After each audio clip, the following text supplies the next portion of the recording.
Welcome to Your Pharmacy Career Podcast, proudly produced by Ravens Recruitment, the experts in pharmacy career and locum services for over 30 years. Every episode is your gateway to new opportunities in the pharmacy profession. From expert advice to inspiring success stories, we're here to spark ideas, guide your career, and help you achieve your goals. Stay tuned. The next step in your pharmacy journey starts here.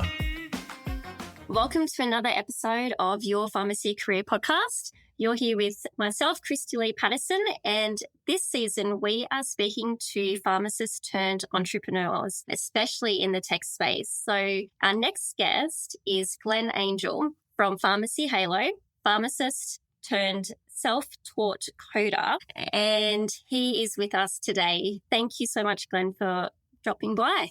Thank you very much for having me. Now, Glenn, I always ask everyone the same question in the beginning, and that's why did you become a pharmacist? Oh, that's a tough one there. I had multiple career paths that I went down and wasn't really fulfilled in anything that I was doing. Went through a number of different client roles, patient roles, and ended up having to chat to my father-in-law who owned a pharmacy at the time. And he kind of suggested, go along to his pharmacy, check it out, get a feel for it. And I did that and quite liked it. And I thought, well, yeah, maybe this is something I could do. I already had a degree in environmental chemistry and zoology, and I ended up doing a Master of Pharmacy and took 2 years. And then, that kind of introduced me to it. I liked the idea. I liked, helping people and almost being in a retail environment, but it wasn't just about retail. You were helping in a way as well. Yeah. So in that case, you were, I guess you would say, a mature age student. Oh, I was a mature. It was an awful feeling because I'd only just done a degree. But I guess all the master students were mature age students. However, we did do a couple of units with standard, straight out of school uni students, and that felt quite funny being, slightly older at the time because I'd finished my degree and then I'd actually worked in, I think, car sales at the time for about 2 years. And so, going back to uni and mature age student. What a feeling. Yeah, no, that's a weird term, I think, mature age student. Well, you just said that you spent some time selling cars. That's interesting. I don't think there's many pharmacists out there that were car salesmen. And I was almost going to say dodgy, but I'm not sure if you were a dodgy car salesman. Look, the industry is an interesting industry. There's a lot of very nice people in there. A lot of, it's another job. It's someone who's employed to sell cars.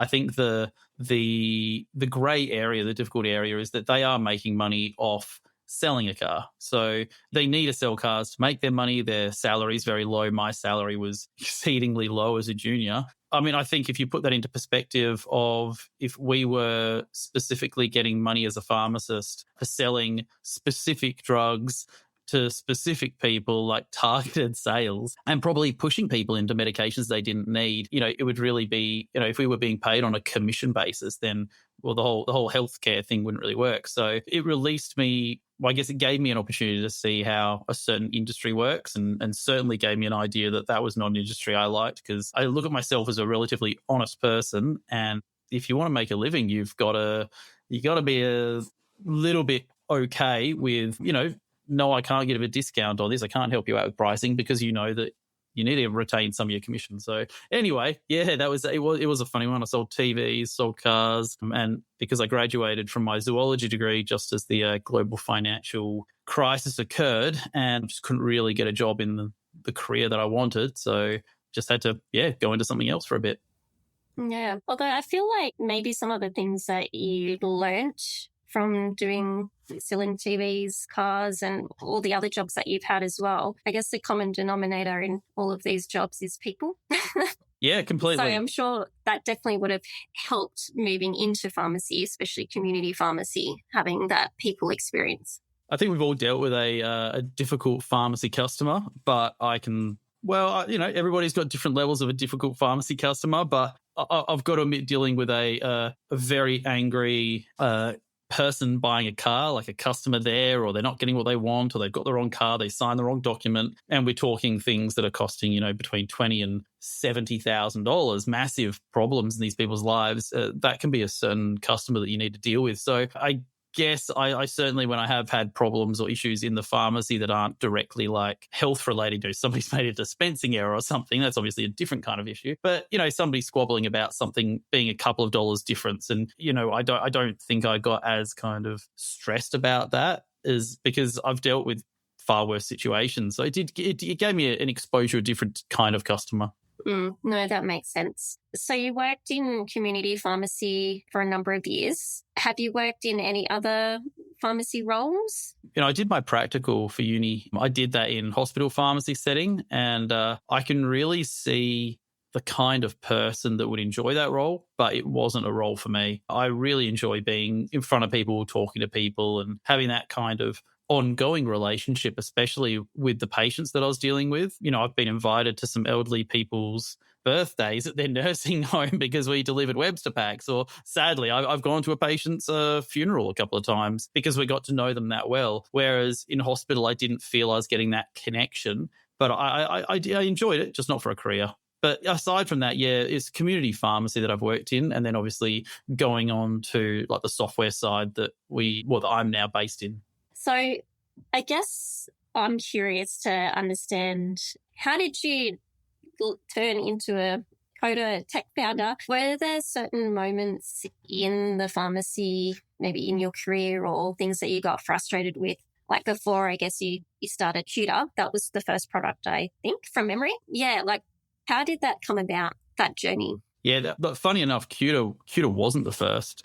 Oh, yes. I actually wrote, so I've got an app called Webbit, which is to do with dose administration aids and, Webster packs, that kind of thing. That's like a workflow tool. I actually wrote that originally when I was working for my father-in-law before I'd even completed my master's, and I started writing it in Microsoft Excel, and I learned the code behind Microsoft is called VBA. So I kind of learned a bunch of that. Obviously, this is like 20 years before ChatGPT. So it was just reading forums and a little bit of YouTube. So I wrote that, and it was absolute garbage. But every first product is always garbage, right?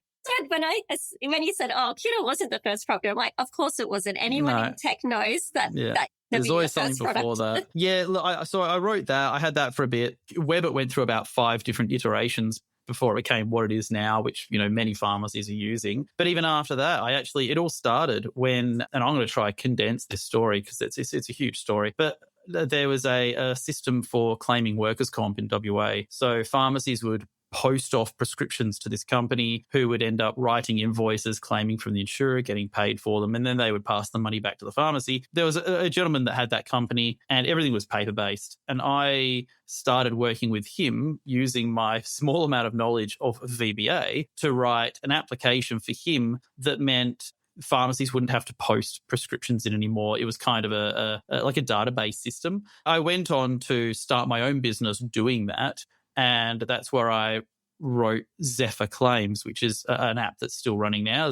Many pharmacies in WA use that. It's mainly WA based. And so that was my first app. And then that was the first one that I actually sold for pharmacies to use. And then after that, starting in COVID, Cuter started. And Cuter, like everything I've created, I guess there's multiple answers to the questions, but where the ideas came from, and I say this to people when we meet them, especially at places like APP in a few weeks, people are like, oh, how'd you come up with this? And I just said, all I'm trying to do is I'm trying to solve the problems that I hated when I was a full-time pharmacist. Like the things that I went to work and when I'm not helping people, I'm dealing with this rubbish and I don't want to deal with that anymore. They're the problems that kind of inspired me to think, well, maybe there's a solution to that. And that's where Cuter started. My boss at the time, I was working in pharmacy and I'd actually taken a break to run Zephyr Claims. And the owner of the pharmacy actually phoned me up that I used to work at. So I'd resigned from there and he phoned me and he just said, look, I've got COVID. I can't work today. So it was the middle of COVID, one pharmacist working, 2 staff members, 3 people in a store at a time or something like that. It was all these restraints and he couldn't open up the pharmacy. So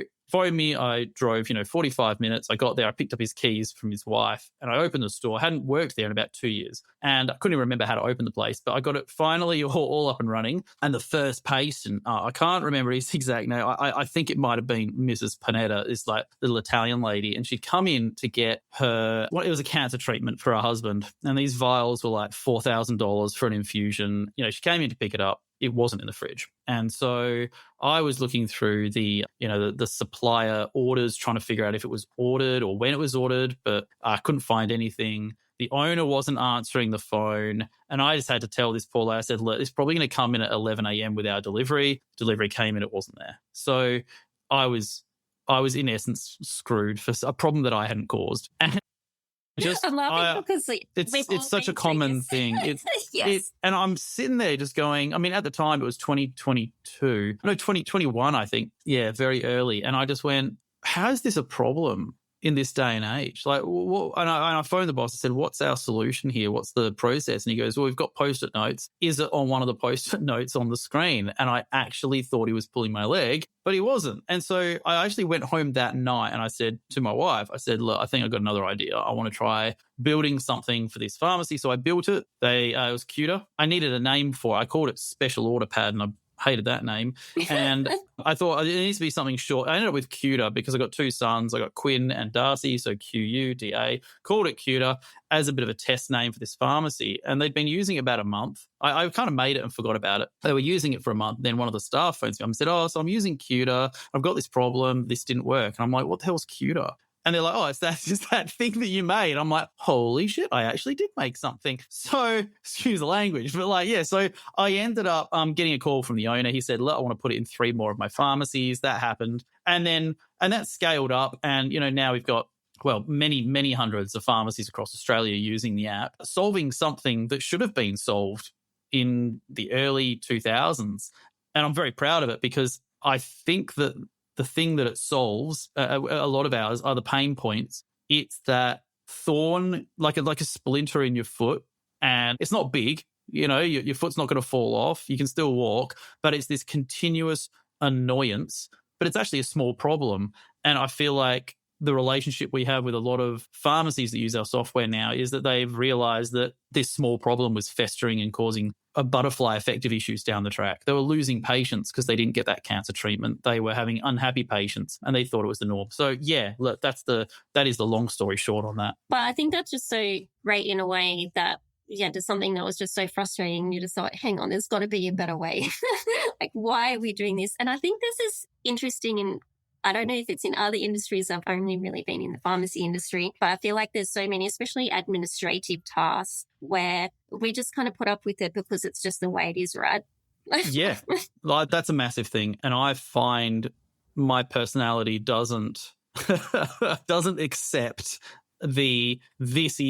this is the way it is because it is. I never have. And that's one of the reasons I got out of the car industry as well, because I was like, why are we doing this? Why are we doing this on paper? Why are we doing this? And here I am, like a junior car salesman trying to change the car industry. Maybe that would have actually been a pretty crazy, innovative idea. But, I didn't have the understanding or knowledge of that industry. Whereas I feel like with pharmacy, I'm finding these points. And I say it's not always me. It's either my team or it's pharmacies phoning us up and saying, look, I love this app, but have you thought about the fact that this thing here does my head in? Have you thought of that? And I've got to admit, about 8 out of 10 times now, we're able to go, actually, we're already writing something to solve that problem. In fact, we got an email yesterday, somebody saying, I won't tell you what it is because there's a new app being released at APP. But they said, look, we've got an issue with this. We love Cuter, but there's this tiny issue or there's this issue here. And I'm like, well, actually, we've got a new module coming out to solve that. And we've told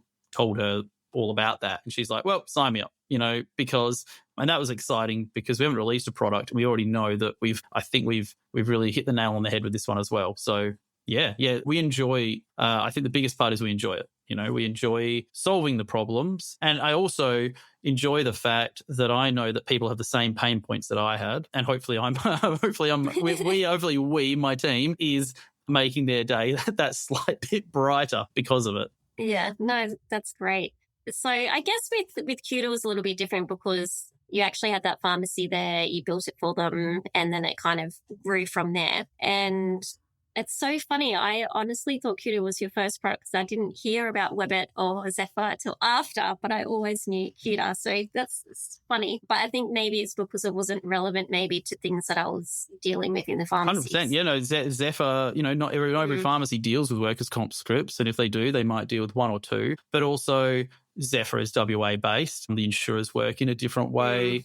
there's a good chance that in the next year or two, we look at kind of expanding that, because I still don't think there is a good solution in pharmacy for it. But the way the insurance system works, it's almost like a pharmacist or a person can't come along and fix these problems until the insurance industry actually wants to make life easier for pharmacies. Like, we can't send digital scripts to an insurer to claim because they need a paper copy. You know, we can't send an e-script because they want a copy of a screenshot of what that looked like on your computer. So you got to save screenshots. It's Oh my gosh, wow. that is a blocker to innovation when unfortunately two different industries combine, and you've got like policies and privacy issues, privacy issues are very important, but when you've got different industries with different levels and they can't communicate in that way, then it really adds blockers. So that's kind of why Zephyr isn't where Cuda is, whereas Cuda was every pharmacy deals with it. Every single pharmacy, there's not one pharmacy in Australia that can say that they have every single item,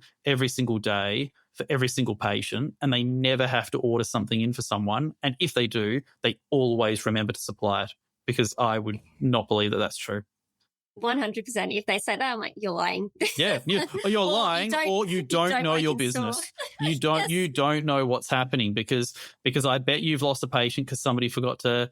If it's an owner, then I'd have to respectfully say, I bet, unfortunately, maybe a retail manager or a staff member has made an error at some stage. Patient hasn't got what they wanted, and has never got escalated to the owner. Whereas it's another thing with our apps that I really like is we've added a level of auditability that anyone can see what's happened, who's done it, whether it's gone right or wrong. And it lets people have a nice transparency.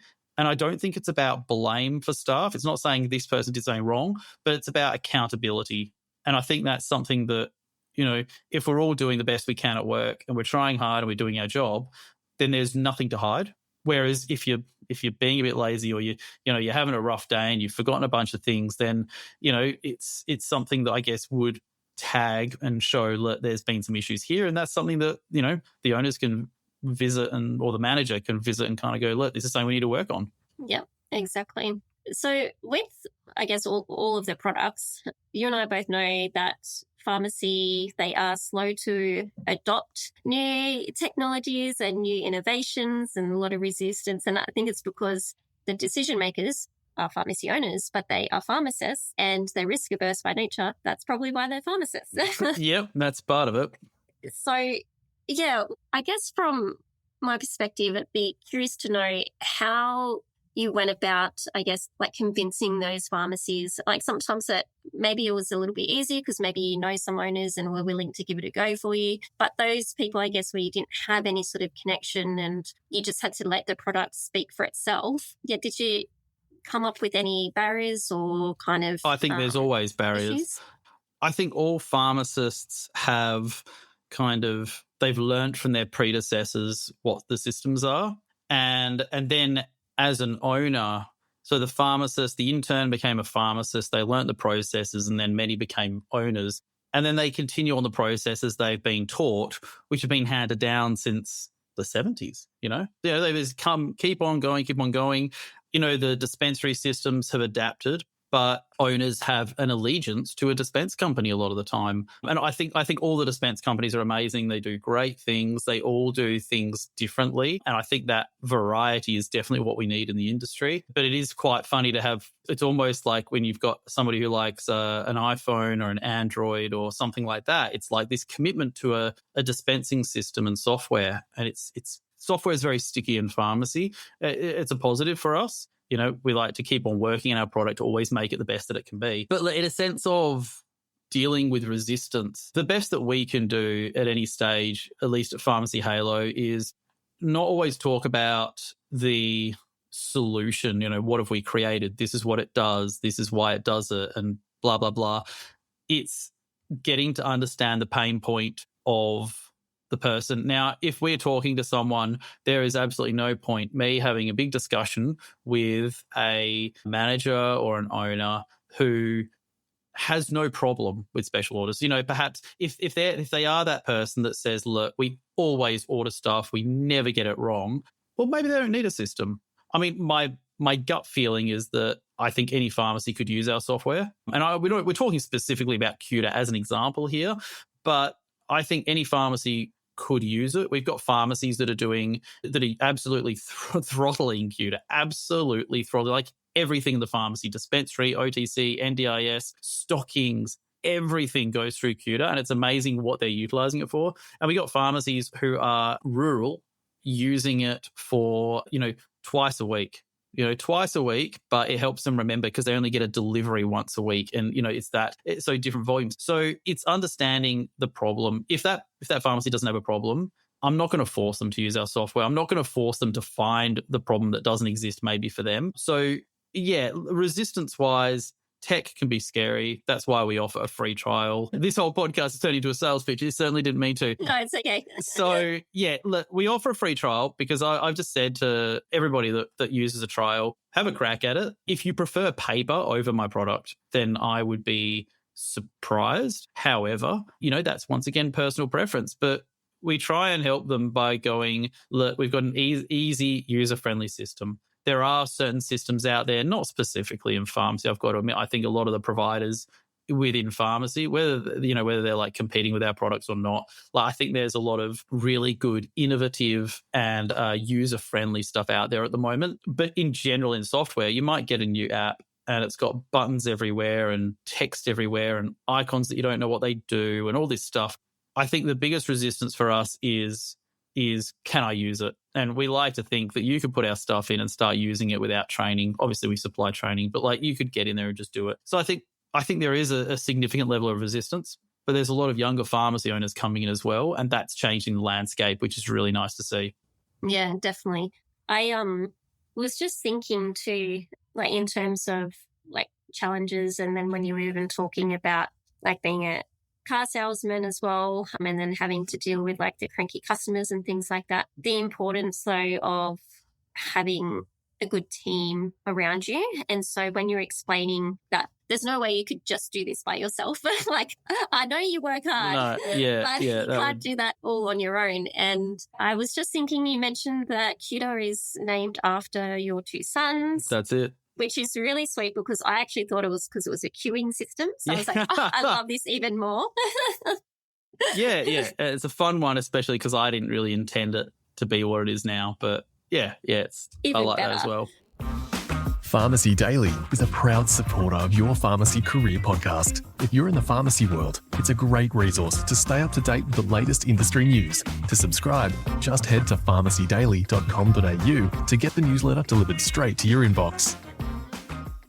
So if it's okay, I'd love to chat to you now about understanding being a pharmacist, but then also building a business on the side, because a lot of people don't realize, but trying to build tech businesses and any sort of business on the side, you still also have to put food on the table, pay your mortgage and do all that as well. So you've got to try and earn that income and then squeeze everything else in late at night.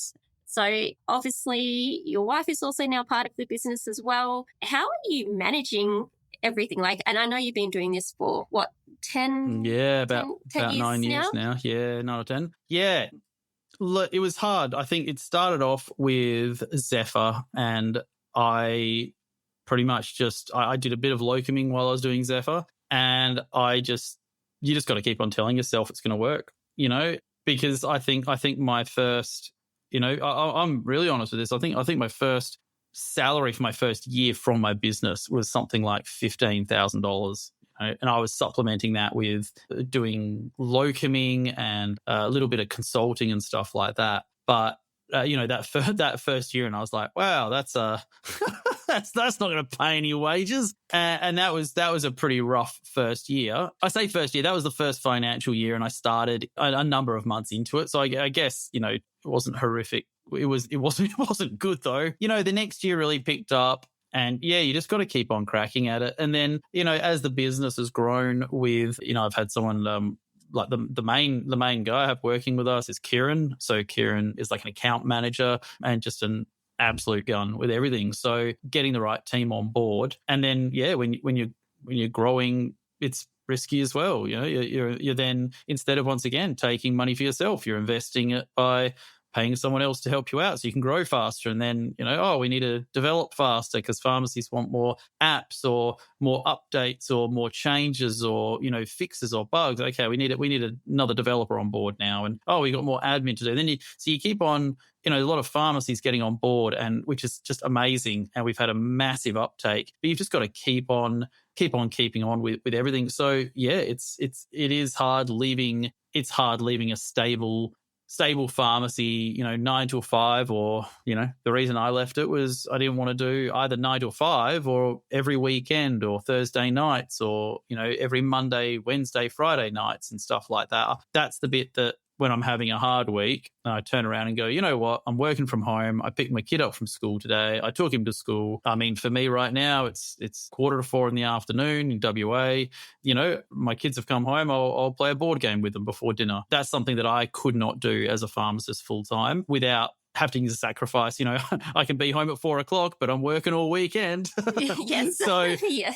That was the big driving part for me. And I owe everything, like absolutely everything, to the pharmacies that did get on board to start with. That first, 50 to 70 pharmacies that when I have no idea who this guy is and I don't know if this is going to crash and burn next week, and they just got on board, and most of them are still using the system now 3 years later. And they got my personal number on their phones. They call me if there's a problem, or they call me and say, look, we need something else, can you build something else for me? And that's the kind of thing that I wanted to create in the first place. Yeah, no, exactly. That's great. The other thing I was just thinking about was when you were mentioning like the problem that you were trying to solve, right, in pharmacy. And I think that's come from, like, you are a pharmacist, you're in it every day, right? And I think in some ways we are really lucky now in the pharmacy industry because there are people that kind of think a bit differently and think, okay, we could be doing this better. And so a lot of it, if we're just using software as an example, there's a lot of software out there, but they were started by pharmacists. That could be, some people might say it's a good thing, some people might say it's a bad thing. But I think at the end of the day, what's coming through is that if I think about your products, you're thinking just about the end user or the frontline stuff, the people that that's actually going to make a difference for. And for our listeners that are even pharmacists and maybe they don't want to get into tech, but they just want to be a great pharmacist or great pharmacy owner, at the end of the day, if they think about the actual customer or the end user, in that case, that's how I guess they're going to win. And I think that's how you've won. You've always thought about that. Yeah, I agree. And I think if you're a pharmacist, and I think what I was going through when I was a pharmacist was seeing a customer, doing a prescription, providing the prescription. It became transactional, not in a currency perspective, dollar for dollar, that kind of thing, but somebody's given me a script, and now what I do is I get it dispensed and then I get the box to the shelf, I label it, I check for problems. Oh, they've had it before. I say hi to the person, they pay for it, then they leave. It's this transaction, and it becomes this component in our day. And then you take 300 of those transactions and then you go, okay, well, that's my 9 to 5. But I think in a very kind of, I don't know if it's a corny way, but each transaction for you, of which you've had 300, might be an elderly person's single transaction for the day. So what has been a 3-minute or 4-minute procedure for you could have a bigger effect on somebody. And I talk about the elderly because that's a large portion of being a pharmacist, but that extra 30 seconds even, where you've remembered their name, or you've remembered that their husband's in hospital, or that they've started a new medication, that kind of thing, this person might leave their house with their nurse. They might come to the pharmacy, go to Coles and grab a couple of things, then go home. And that's it. And I think we treat any clients with Pharmacy Halo in a similar manner. I feel that sometimes it's not often you might be able to phone a tech provider, and I'm certainly not inferring other companies in the pharmacy space. I think there's, once again, some really great support there. But if I get a phone call from a pharmacist or an email on support or something like that, we try and respond to it straight away, because for us, we might get a number of phone calls a day or a number of emails, but for them, they've got a pressing matter, there's a problem in the pharmacy, and you take it seriously. So just the way that we might deal with a pharmacist, if you're a pharmacist and you're dealing with an end user, having that extra thought and making it less transactional and that slight bit more personal. At least that's the way I used to work. I find that makes your job a little bit more fulfilling at the end of the day. Oh, absolutely. Because otherwise you're just going through the motions, right? And that's where you get lost, and that's where you start thinking, is this what I want to do? A lot of it might be the job you're in. It might be the place you work. It might be the demographic of the area. However, there is a significant portion of it that's also related to your own mind frame, and if you want to turn it into some transactional thing where you're like, oh my God, I'm doing 300 scripts this day, or or the pharmacy does 300 and I've got to do this many, and we're at 1:00 in the afternoon, how many scripts have we done? Okay, what am I doing now? Oh, there's another person. That kind of mentality, you're not going to enjoy your life at all anyway. So you've got to kind of put a positive spin on it some way to to have some kind of satisfaction in your job. Yeah, absolutely. I guess that's a good segue. I was thinking with you in your career, I guess some people could say that you've made it, you're the word is success, right? What does it mean to be successful and happy in your life? And could be, you've been able to create a life where you said that you can see your kid after school and play board games with him, but then I think you're also the type of person, and correct me if I'm wrong, but kind of similar to me, but then you're always chasing the next thing. Okay, well, this is a thing. Yeah. Do you like to think that you, I guess, are successful now, or do you feel that you're still growing, or I guess from your perspective, how would you define success? I guess there's a difference between success for my career personally and then success of Pharmacy Halo. I think, I guess for my success, I've managed to leave a job that I enjoyed, being a pharmacist. I did enjoy it, but there were certain parts that I didn't like. So I've managed to commit and find something that I wanted to do, and then I have stuck with it. And now it is successful. It pays a salary. I'm very grateful that I can pay a salary for my staff, and I feel like they love their job and they enjoy it. So I think in a sense of my satisfaction, I feel like I'm in the success range. But I think success is like an ongoing kind of, if I said today, do I feel successful? Sure. I might wake up tomorrow and I'm like, wow, I'm not feeling great about this. I mean, it's an up and down. It's a roller coaster. And then with the business success, I mean, we've got hundreds and hundreds. I won't say how many, but we got a significant proportion of pharmacies that use our systems now, and we are very proud of that. However, there are companies out there with 50, 70, 80% of pharmacies in Australia using their systems, and that's our target. We're just going to keep on pushing, but that isn't related, and I guess it's just a trust thing on me saying that. That isn't related to me going, I want to use these pharmacies. I want these pharmacies to use our systems because we want to make Pharmacy Halo a lot of money. That is almost like the lowest thing. It's the satisfaction of knowing that we're affecting the industry. I like getting every now and then we'll get an email or a phone call from someone. We'll think, it's a support call. Something's gone wrong, or somebody needs help setting something up. And somebody's just found a feature that maybe they didn't do the training, or maybe sometime they found a feature and they've just gone, holy cow, I've just realized we can do this. This is going to change the way we do things in the pharmacy. Thank you for doing that. And I thought, well, that's nice. It's, hey, when I find a cool feature in Microsoft Office, I don't go phoning, Yes. hi, Bill Gates. Can I just say that was really cool that you did this? You don't often, or you wouldn't even phone the support team. When Facebook does something cool and you're like, I love that, you don't email Facebook support and say, thanks for putting that in. So we really get a kick out of that. And in my brain, the more pharmacies that are using our systems and enjoying it, potentially the more of those emails we get. And then that gives us more job satisfaction to go and make more things. So in a success way for the company, I'd love to see it in more pharmacies, and we're growing massively every single year and we're enjoying all of it. So yeah. Oh, that's good. And enjoying it, yes, that's a really big part of it as well, right? You've got to enjoy That's the most important part of it. Yeah. No, if I wasn't enjoying it, I'd be packing it in and, going back to pharmacy and, working there and probably have a different outlook on being a pharmacist. I haven't been involved in pharmacy since just after all the vaccines and stuff like that came in. So, a lot of things have changed, pharmacists prescribing, things like that. And I really think that's cool for the industry. But that's something that I'm I will be able to say, not a positive way, that, I haven't actually done that. I haven't been a prescribing pharmacist. So that's where I'm looking forward to learning off those pharmacists and finding more pain points. Now you're practicing, you're a prescribing pharmacist. What does that mean for you? And, there's software out there that covers certain parts of that. What do you feel you're not covered by? What do you end up doing more paperwork? Sure, there's pharmacy reimbursements. You've done the training, you've done the degree. Patients are loving it, but now you've got this stack of paperwork or even a process that you can't fix. And that's where we're excited to think, well, there's hopefully something we can help there. And that'll be the next step, I think. Yeah, I think it's just very exciting. Like our industry, there's just so much change. And like each year, like it's just actually pretty wild. Like I think to my first APP, I think was 12 years ago. And yeah, we weren't even doing vaccines then. They were trying to advocate for us to do vaccines. And only in 10 years, it's just, so much change, which can be very almost overwhelming at the end.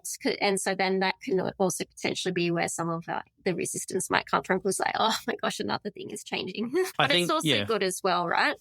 I think, that's pretty much where it comes from. Like the resistance isn't always resistance to innovation. It's just, and it's hard. It is resistance to change, but it's resistance of change because there's an overwhelming amount of change. We had e-scripts come in, which in my opinion did not come in with, it was kind of pushed out through COVID. There was confusion there. The patient didn't understand. I was still working at that time in pharmacy and I was like, what the hell's happening here? And then, oh God, I wish the doctor would just do a basic script instead of this stuff, because sometimes it didn't work. And that there's an elderly patient who's getting an SMS and I can't find my scripts. Anyway, it went through many iterations. That became such a kind of scary, difficult part. And then we've got the vaccines, pharmacists prescribing. There's so many things that are changing. So we never get offended if people don't want to try something. However, I also do firmly believe that the things that we are helping pharmacies with, they're things that they're doing already. So when you say, oh, look, you got vaccines, okay, well, now you've got to figure out which pharmacist is doing the vaccine. When do you do vaccines? How do you get vaccines booking? How do you get your money back from the vaccines? How do you order? There's all these things. Whereas the things that we are solving is we already do all these things. The pharmacy already does them in a different manner, most likely a paper-based manner, or a slower manner, most likely. So we've gone, look, all you're doing is replacing a process you already do with what I would like to think is a better process, a faster process. So we're reducing your workload, making life better, increasing efficiency, increasing your patient outcomes and how happy they are with the pharmacy, and they return to you. But we're not adding something new. And that is something that we certainly do drill into people, because it's change, but it's not new. It's not a new process. And that's the scary part. And it's actually making your life easier, right? Certainly hope so. Yes. Oh, absolutely. I can definitely vouch for that. And yeah, I love the fact that you mentioned about, those little emails or the calls where people actually, can be bothered to actually say, hey, how great this is. Because as you said, I'm not going to call Mark Zuckerberg up. No, I mean, look, we had I think probably my best memory of everything was actually at APP, and it was the first APP we went to and we had an exhibit at, and I'd told my wife that I'd like her to come and help on the floor, help in sales, just talk to people, meet the people that, meet the people that are using the product, because my wife is a teacher, very skilled teacher, and she's recently become more involved in the business. And she came to this APP and I was busy demoing a product to someone, and somebody walked up to her and said, oh, do you know about Cuter? And she actually said, oh, that's actually named after our kids. And, obviously they went, oh, you're Glenn's wife. And they ended up hugging her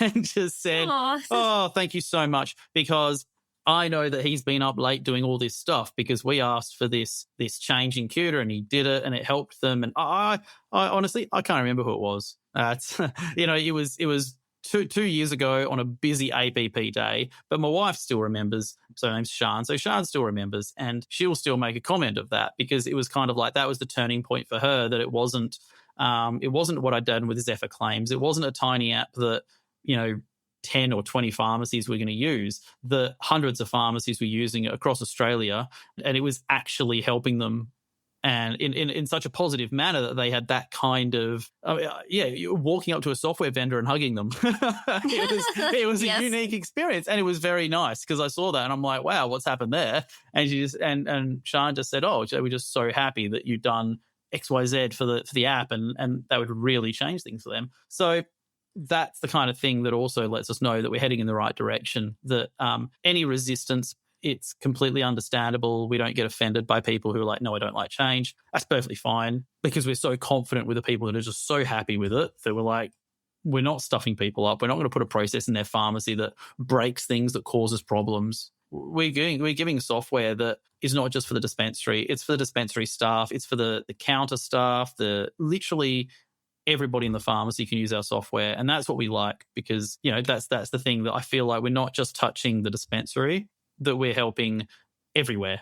And that helps all staff to know who we are as well. Oh, absolutely. And I think that lesson too of just that experience with Sian as well, with someone coming up and hugging her and saying like how great it was. And it's like, maybe it could even just be the littlest thing, but even just moments like that, I think of when I'm in the pharmacy, and some days it's just the daily grind, and then someone, I don't know, comes in and say, oh, well, you helped me the other day or something with this, and I've got no idea who they were. I don't remember. Like, oh, okay, right, cool. And they're like, they're so grateful, and you're like, that's right. This is why I get up and do what I do every day. Oh, completely. Yep, that's exactly the same feeling. Yeah, and I think a lot of that stems from knowing that you've actually made a difference, because, as I said, that's the difference between just working transactionally in the pharmacy, because what you do has lasting effects on people, and that's 100% it. You don't know if you've just dealt with someone who's got an antidepressant for the first time and you've actually taken your time to explain it, and they've walked away, and maybe in 6 months' time they're still taking it, they're still compliant because they remember that somebody sat down with them and said, look, this is how you do it, this is how it's going to help. Whereas just chucking someone a packet and going, you haven't used it before, you might feel sick for the first week or so, good luck with that. They haven't had the time and the energy to put that into that customer or that patient. So, and it's those kind of people that come back. So yeah, if you don't put effort in, then you're not going to get any kind of positive return otherwise. And I don't think that in a karma way. I just think that in general, if you don't put the effort in, they're not going to remember you and put the effort back into you as well. Oh, yeah, exactly. I totally agree. Now, we're coming up to the end of the podcast, but is there anything that you want to share with our listeners, maybe some advice or anything that we haven't touched on that you really want to get out there and put it to our listeners? Look, I just generally think, as someone who's changed career, I've changed career a silly amount of times. And I've obviously been in this one for 10 years and I love it. But I think just do what makes you happy. We all need money. Unfortunately, that's the ant, what's it called, like an ant race. Like that's the life that we live, and we do need to make money. However, you've got to try and put effort into the job the way you want it. You've got to treat the job the way you want it. Stand up for yourself in your workplace. And if there's things at work that you do enjoy, try and focus on those things, and kind of build your career around those things positively. And don't feel afraid to seek other opportunities. I'm not saying get on Seek right now and look for things, but if you're not happy in your job and then you think, I might like to try something, that's never going to change unless you actually do try it, or if you have a talk to someone about it. Talk to someone that does that job, because grass is always green on the other side as well. And you might find that where you're at is where you should be, but maybe you just need to be in a different mindset as well. Yeah, 100%. I think that's a really great place to kind of end on, and good piece of advice. Thank you so much, Glenn, for taking the opportunity to speak with me today and talk about your journey. I think the key themes that I'm hearing from you is, to give things a go. Don't be afraid to make some changes, whether that's your career or even if there's maybe things in the pharmacy that you might think, hey, maybe there's a better way of doing this, but I'm not going to raise it or whatever. But just taking that opportunity and saying, hey, maybe we could do this way or something like that. And you never know, maybe the people around you might surprise you and support you like they did in your case. Yeah, look, none of this would have happened. Yeah, look, I was working at a place, Warnborough Pharmacy. The owner, his name's Aaron. He still owns the pharmacy and he's still a huge supporter of ours. None of this would have happened had he not, when I'd said, look, I don't want to do this with paper, I'd like to see if I can do a system. None of it would have happened if he'd said, no, I don't want that. But none of it would have happened if I'd never said it in the first place either. If I just sat there and got angry that I was doing this old, annoying system, then, so it's on me. It's on him, but it's also on me. So if you've got an idea, make sure you scope out the idea. Think about it hard. Don't come up to someone with some half-baked plan, because an owner's never going to go, oh, that sounds like a great idea. You can't answer one of my questions. Come up with a plan, come up with an idea. And I'm not just talking about making money. I'm just talking about just generally, like, if there's a new system at a pharmacy, a new process, a new efficiency, hey, have we tried this? Not, hey, can we use yellow pads instead of white pads? But, some actual thought process into it. And then get the plan, get the idea, and then have an honest chat with an owner or manager, but not in middle of a busy working day. Just say, hey, for 5 minutes after work, can I catch you? Or, hey, can we grab a coffee halfway through the day if there's another pharmacist on board or something like that?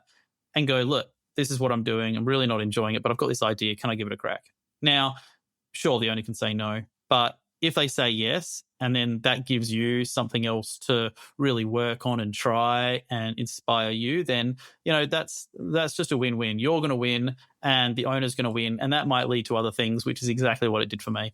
Exactly. Yeah. You never know where those, small kind of, don't want to say sliding door moment, because it's not really, but those little actions that happen, and then next thing you know, it's just gone off on its own. Yeah, well, I mean, look, Aaron years ago, after I did Zephyr and I had Web working there and I just made Cuter, he goes, Glenn, you might as well quit here. Go and make the Angel Suite. And that's what he called it. And he actually said that to me when we had 3 apps. And now here we are, 8 years later. So that was during the Zephyr period. And so, 7 or 8 years later, with nearly 7 applications, there's staff, hundreds of pharmacies using the system, like over 500 pharmacies using the system now.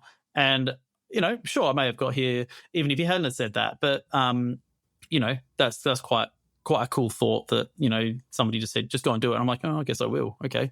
Now I have to do this. Yeah. Sorry, I've just resigned from your pharmacy.